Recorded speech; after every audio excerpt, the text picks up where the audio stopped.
Halo Sobat Ali Hafiz, ya kali ini kita akan bahas tentang sistem pakar atau yang disebut dengan expert system. Apa itu expert system? Ya tentunya secara bahasa sudah paham ya apa itu sistem pakar. Jadi di sini adalah bagaimana membuat sebuah sistem seperti pakar.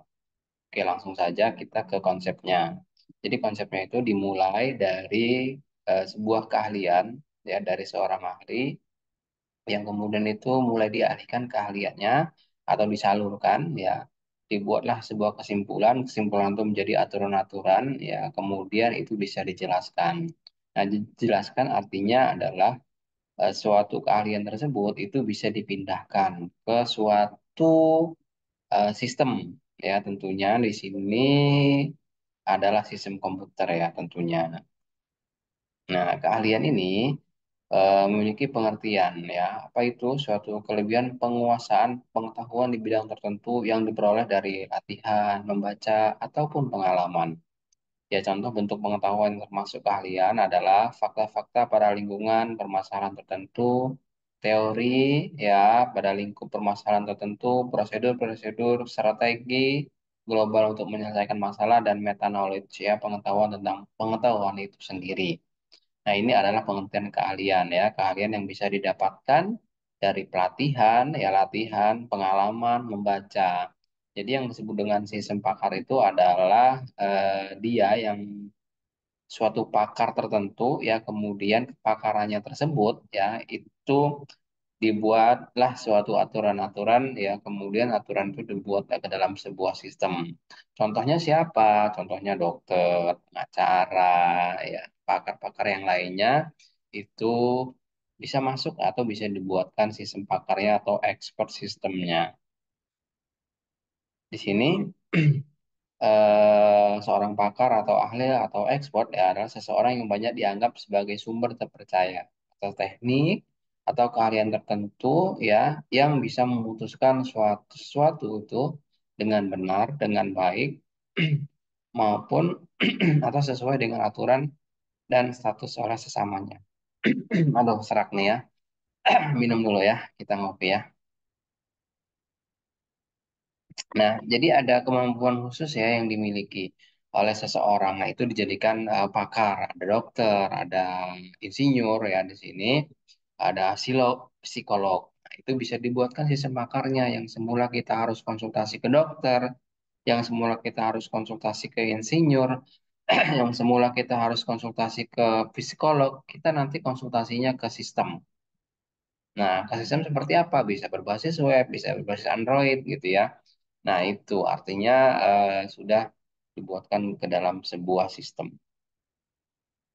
Nah, di sini ya kemampuan pengalihan maksudnya ya di sini adalah kemampuan untuk menalar. Jika keahlian-keahlian sudah tersimpan dalam sebuah basis data ya, jadi misalkan ada seseorang yang ahli ya, misalkan psikolog. Psikolog itu diamati ya, ketika dia memutuskan atau membuat suatu keputusan, itu berasal dari mana? Itu kenapa? Nah, itu kita buat aturan-aturannya, rule-rule-nya. Kemudian aturan tadi ya diambillah inferensinya atau kesimpulan. Berbentuk if then, jika maka. Contoh nih ya, Em, jika seseorang itu demamnya 40 derajat, jika kulitnya ruam-ruam bentel-bentel, nah maka dia sakit apa? Nah itu contoh daripada sistem pakar yang berasal dari kepakaran seorang dokter gitu ya. Nah itu semua dikumpulkan dalam basis data. Maka di sini sistem pakar itu dia berbasis komputer atau berbasis teknologi informasi. Inferensi itu apa? Ya, seperti ini ya. Contoh nih ya, proses inferensi itu dikemas dalam bentuk motor inference ya, inference engine ya. Sebagian besar sistem pakar komersial dibuat dalam bentuk rule based system yang mana pengetahuannya disimpan dalam bentuk aturan-aturan yang berbentuk if, then, seperti itu ya. Ini adalah contohnya ya, dia dalam bentuk pohon ya. Jika maka ya, jika dia IPK-nya tinggi, jika IPK-nya rendah, jika memiliki mata kuliah ya IPK yang belum memasuki standar minimal, maka dia tidak lulus, maka dia lulus. Nah, ini adalah pohon faktornya. Jadi disinilah kita simpulkan bahwasanya sistem pakar itu terdiri dari aturan-aturan ya. Aturan-aturan yang dibuat ya ketika dia mengambil keputusan. Seorang dokter bagaimana mengambil keputusan, misalkan sudah dibuat ya teori-teori kalau dia seseorang memiliki gejala sakit apa, maka dia sakit apa, kemudian obatnya apa. Nah, seperti itu. Jadi ketika suatu sistem itu sudah diuji, ya sudah terbuat, kemudian diuji dan oke, maka kita bisa konsultasi ke sistem pakar tersebut. Ya, tidak perlu lagi kita ke dokter. Nah, itulah luar biasanya ya. Apalagi sekarang ada tambahan AI atau kecerdasan buatan yang semuanya itu bisa diakumulasi, dipertimbangkan oleh kecerdasan buatan ya. Ketika ada update tertentu, dia bisa mengambil kesimpulan sendiri. Nah, ini adalah konsep sistem pakar yang harus dipahami ya, dasar-dasar daripada sistem pakar. Kalau nggak tahu ini, maka kedepannya nggak akan paham. Kita ngomongin sistem pakar, tapi kita nggak tahu apa itu sistem pakar, polanya seperti apa, konsepnya seperti apa, mengapa bisa ada, dan apa manfaatnya.